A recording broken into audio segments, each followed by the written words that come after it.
Deus tem planos para cumprir em nossas vidas.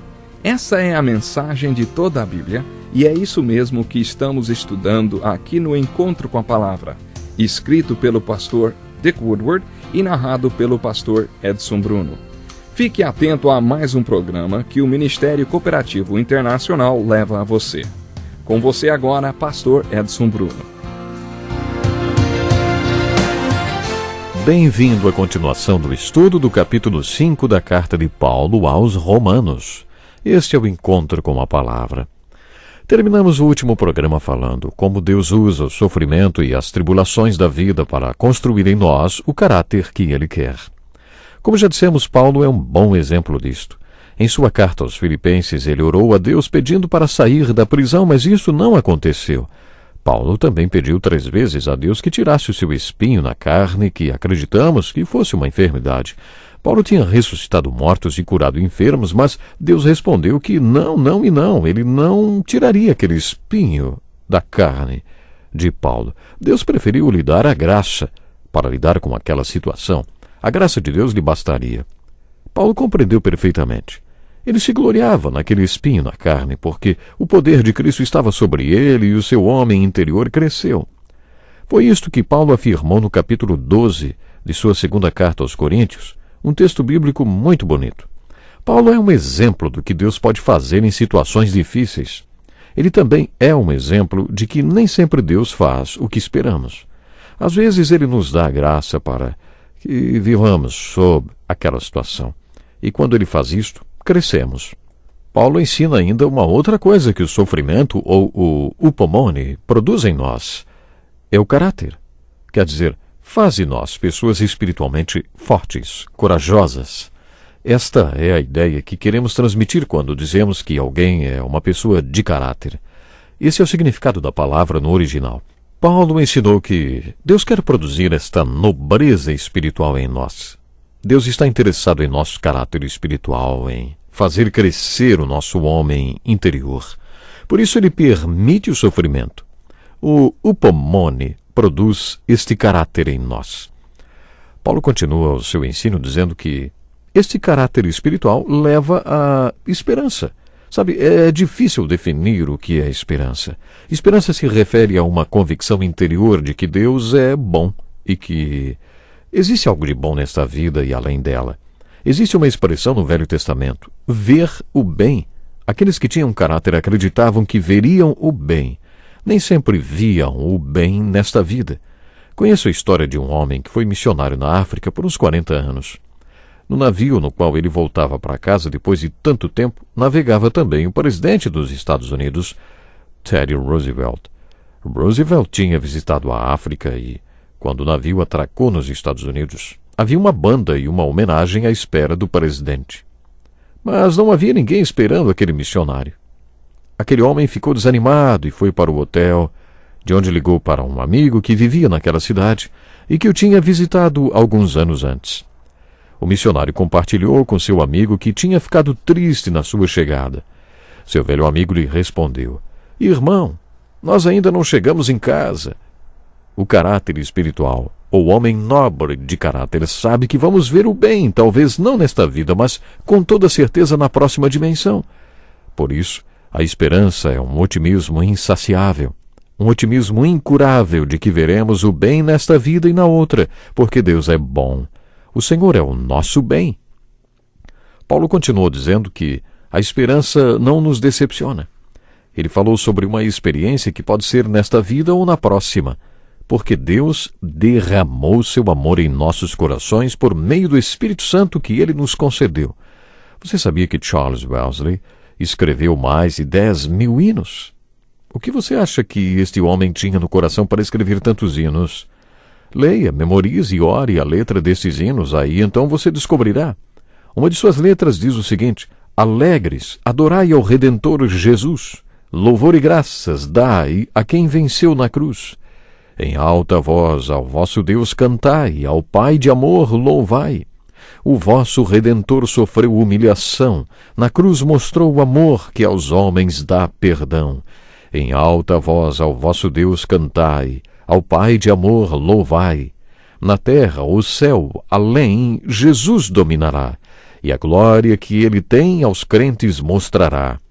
Em alta voz, ao vosso Deus cantai, ao Pai de amor louvai. Charles Wesley falou sobre algo que ele viveu. Ele e o seu irmão, nas proximidades de Aldersgate, na Inglaterra. A conversão dos dois foi motivada pelos morávios, que mostraram para eles a realidade da vida em Cristo. Os dois passaram pela experiência da conversão quase simultaneamente, e algo marcante aconteceu em suas vidas, em seus corações. Observando as letras dos hinos de Wesley, percebemos isto. Ele descreve o amor de Deus derramado em nossos corações pelo Espírito Santo, o qual nos foi dado. Dá para entender por que Paulo fala em se gloriar no sofrimento. O sofrimento nos leva a acessar a graça que Deus nos deu.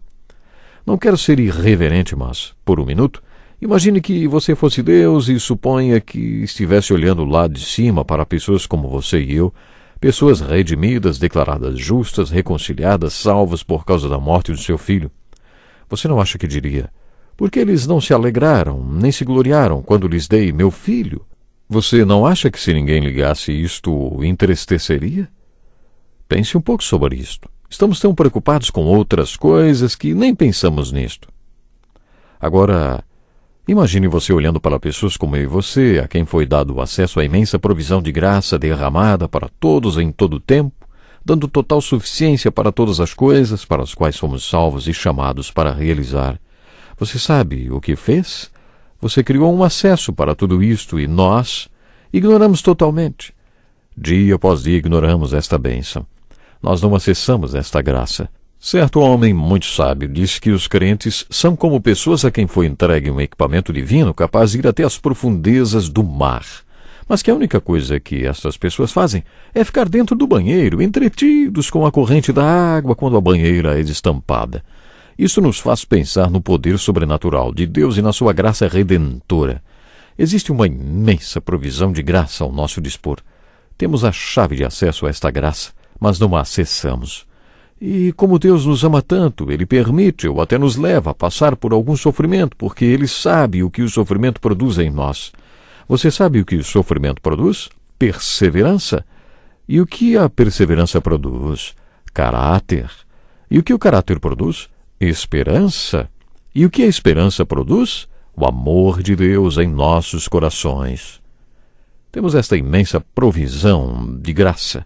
Temos acesso a esta graça, mas precisamos ser despertados para ela. Se você quer aquecer o seu coração com uma mensagem sobre o avivamento e aprender o que queremos dizer quando usamos este termo, leia tudo que tiver ao seu alcance sobre o grande avivamento de George Whitefield. Leia sobre a vida de George Whitefield. É fascinante. Durante uma de minhas férias, eu li sua biografia. Metade de cada página era feita de notas de rodapé de letras bem pequenas. Minha vista ficava até embaralhada. E quando acabei o livro, estava escrito na última página: o segundo volume estará disponível no próximo ano. Foi uma bênção ler sobre a vida de George Whitefield. As coisas não podiam ser piores na Inglaterra naqueles dias quando o grande avivamento aconteceu. Mas foi neste contexto que Deus levantou homens como George Whitefield, John Wesley, Charles Wesley e Jonathan Edwards. As coisas que aconteceram durante o grande avivamento são simplesmente fenomenais. Martin Lloyd Jones morreu orando e esperando que o grande avivamento acontecesse. Quando vemos o avivamento em uma empresa, em uma igreja, em um país, sabemos que só mesmo Deus pode promover este milagre. Por isso você também precisa acessar o poder sobrenatural de Deus na graça redentora. E assim que o avivamento chegar, você vai ver a diferença. E é exatamente assim que o avivamento acontece. Esta é a única maneira do avivamento acontecer no seu coração e no meu. Só assim o avivamento acontece em uma igreja, em um país, em uma cultura. É uma obra de Deus. É uma obra sobrenatural da graça redentora de Deus no seu coração e no meu. O que Paulo está fazendo nesta carta é perguntar: você sabe o que você já tem? Você sabe o que já lhe foi dado? Como fazer as pessoas crerem que Deus é poderoso para fazer abundar a sua graça, para que tenham sempre completa suficiência em todas as coisas e abundem em toda boa obra? Como é possível que elas creiam nisto e mesmo assim vivam uma vida cristã derrotada? Acho que isso acontece porque não sabemos acessar a graça. Não sabemos como fazer para que ela seja derramada sobre nós. Como você pode acessar a graça de Deus? Acho que esta pergunta pode ser respondida com apenas uma palavra: disciplina. Creio que com certas disciplinas abrimos as janelas da graça de Deus e ela é derramada sobre as nossas vidas. E às vezes mesmo com estas disciplinas, quando a imensa provisão de graça é derramada, ficamos como que olhando da rua para uma vitrine, só assistindo pelo vidro sem poder tocá-la. Porque Deus nos ama, Ele permite às vezes o sofrimento em nossas vidas para nos forçar a acessar a sua graça. Quero terminar o programa de hoje sublinhando algo muito interessante, sabe? Nós falamos aqui que Deus usa o sofrimento e as tribulações da vida para construir em nós o quê? O caráter que Ele quer. Como já dissemos, Paulo é um bom exemplo disto. Em sua carta aos Filipenses, ele orou a Deus pedindo para sair da prisão. Mas, lembre-se, isso não aconteceu. Não. Paulo também pediu 3 vezes a Deus que tirasse o seu espinho na carne, que talvez fosse uma enfermidade.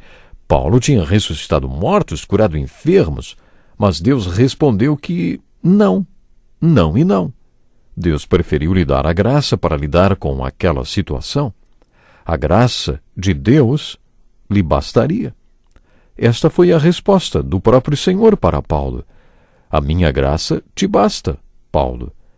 E Paulo compreendeu perfeitamente.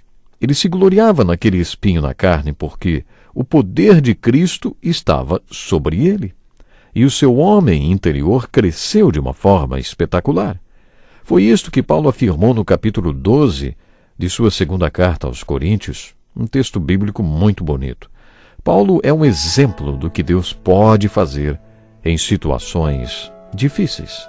Ele também é um exemplo de que nem sempre Deus faz o que esperamos. Às vezes, Ele nos dá a graça para vivermos sob aquela situação. E quando Ele faz isto, nós crescemos. Saiba, prezado ouvinte, que Deus quer que você cresça cada dia mais. Deus quer que você tenha um caráter especial. Por quê?